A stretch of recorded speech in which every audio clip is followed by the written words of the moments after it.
जो माघ महीने में शिवरात्रि पड़ती है उससे भी प्रबल शिवरात्रि। ये शिवरात्रि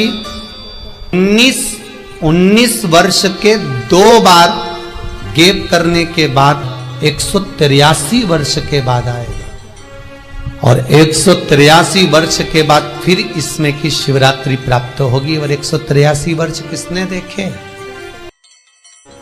जो शिवरात्रि के दिन मेरे मंदिर में दिया लगाएगा या बेलपत्री के पेड़ के नीचे जो दीप प्रज्वलित करेगा उसके घर में लक्ष्मी सदा के लिए विराजमान रहेगी। जीवन में अगर बहुत तकलीफ है, बहुत कष्ट है, आपको पहले भी कहा फिर कहते हैं, शिवरात्रि पड़ेगी। जो माघ महीने में शिवरात्रि पड़ती है उससे भी प्रबल शिवरात्रि। ये शिवरात्रि 19 वर्ष के 2 बार गैप करने के बाद 183 वर्ष के बाद आएगा और 183 वर्ष के बाद फिर इसमें की शिवरात्रि प्राप्त होगी। और 183 वर्ष किसने देखे? कौन ने देखे? और निवेदन करूंगा, अगर जिंदगी में थोड़ी सी तकलीफ है, दुख है, कष्ट है, परेशानी है, तो उस शिवरात्रि को हाथ से मत जाने दो।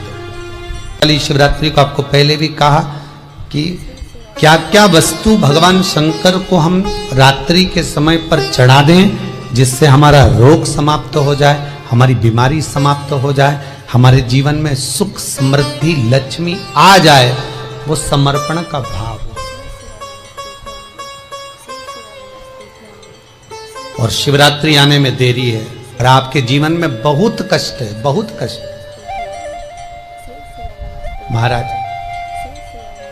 5 कमलगट्टे, 5 बेलपत्र तांबे के लोटे में जल भरकर रख लीजिए।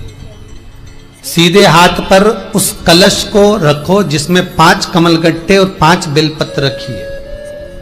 श्री शिवाय नमस्तुभ्यम शिव महापुराण का मूल मंत्र है, जैसे भागवत का मूल मंत्र है ओम नमो भगवते वासुदेवाय।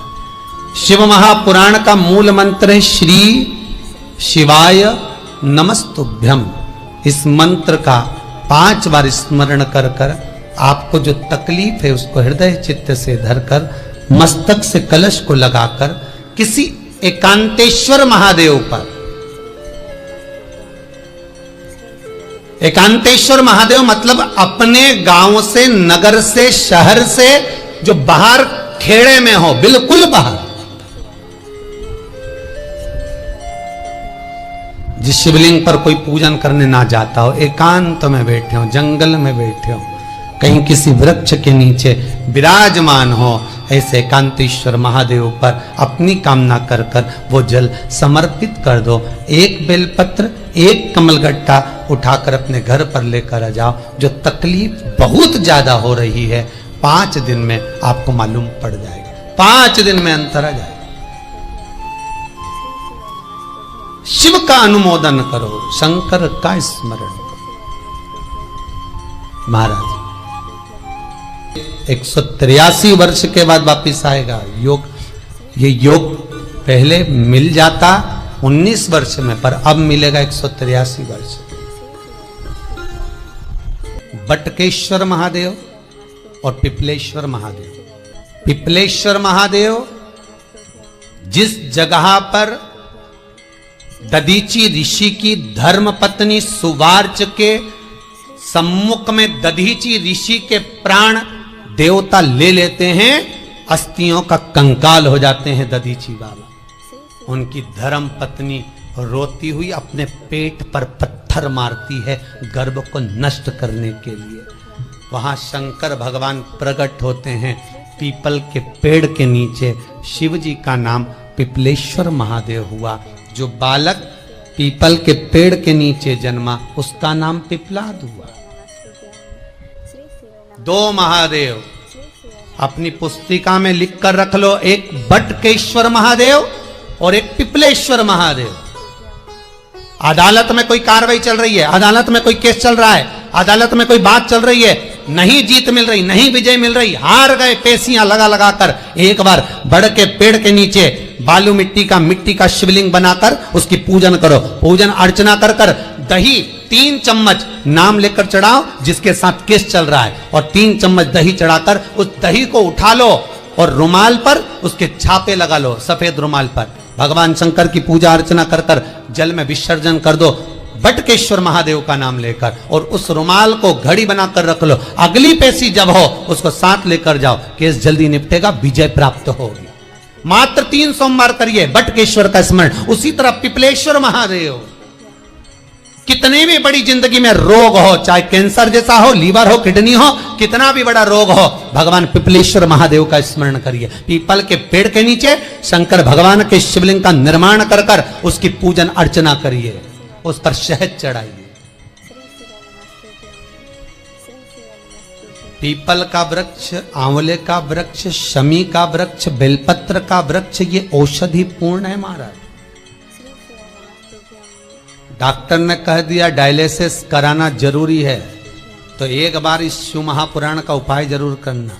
डायलिसिस कराने से पहले 5 छोटे छोटे पीपल के पत्ते लेना, शंकर जी का शिवलिंग का निर्माण पीपल के पेड़ के नीचे करना, मट्टी का पार्थिव शिवलिंग निर्माण कर कर उसकी पूजन कर कर बेलपत्री 5 चढ़ाकर 5 पीपल के पत्ते, 5 शमी के पत्ते शंकर पर चढ़ा देना, आरती पूजन करना। शमी का पत्ता बेलपत्र छोड़कर 5 पीपल के पत्ते उठा लेना। जिस व्यक्ति को डायलिसिस का बोला है उस व्यक्ति को 5 पत्ते पीस कर छान कर पिला देना। 3 दिन बाद फिर जाकर डॉक्टर को चेक करवाना, डॉक्टर डायलिसिस का मना कर देगा, लीवर किडनी अपना काम करना प्रारंभ कर देगा। पिपलेश्वर महादेव की पूजन, पीपल के पत्ते की औषधि जीवन का सुख दे जाती है। तो पिपलेश्वर महादेव सहज नहीं है महाराज, कितना विचित्र वर्णन है। प्रैक्टिकल जरूर करना, सीओर वाला महाराज कहीं झूठ तो नहीं बोल रहा, और व्हाट्सएप पे लिखकर भी भेजना करा कि नहीं करा, क्योंकि शिव महापुराण की लेखनी है। वेद व्यास जी महाराज वर्णन करे, गलत नहीं कर सकते। किसी को बहुत खून निकल रहा है, बहुत एक्सीडेंट हो गया, खून पर खून निकल रहा है, उसको अगर होश है और वो होश में है तो 5 पीपल के पत्ते किसी भी वृक्ष के तोड़कर पिपलेश्वर महादेव का नाम लगकर उसको खिला दो चबा चबा कर, उसी समय खून निकलना बंद हो जाए, रक्त बंद। पिपलेश्वर महादेव का मात्र स्मरण ही सुख दे जाता है, आनंद की अनुभूति करा देता है। मात्र पिपलेश्वर महादेव। बहुत बड़ा ऑपरेशन कराने जा रहे हो तो उसके 15 दिन पहले पिपलेश्वर महादेव का पूजन कर कर, अर्चना कर कर, भगवान शिव का स्मरण कर कर, पीपल के पत्ते की माला बनाकर हनुमान जी को चढ़ाकर फिर ऑपरेशन के लिए जाओ, जिससे दूसरी बार ऑपरेशन की जरूरत ना पड़े। शरीर का जिसका ऑपरेशन है वो अच्छा हो जाए। श्रेष्ठ दोस्तों, गुरुजी ने जो आज ये उपाय बताया बहुत ही अचूक उपाय है, इनको ज़रूर आप करके देखिए, आपके जीवन में बड़े से बड़ा बदलाव आ जाएगा। और वीडियो को ज़्यादा से ज़्यादा शेयर करना, चैनल को लाइक एंड सब्सक्राइब करना न भूलें। मिलते हैं अगले वीडियो में। हर हर महादेव, श्री शिवाय नमस्तुभ्यम दोस्तों।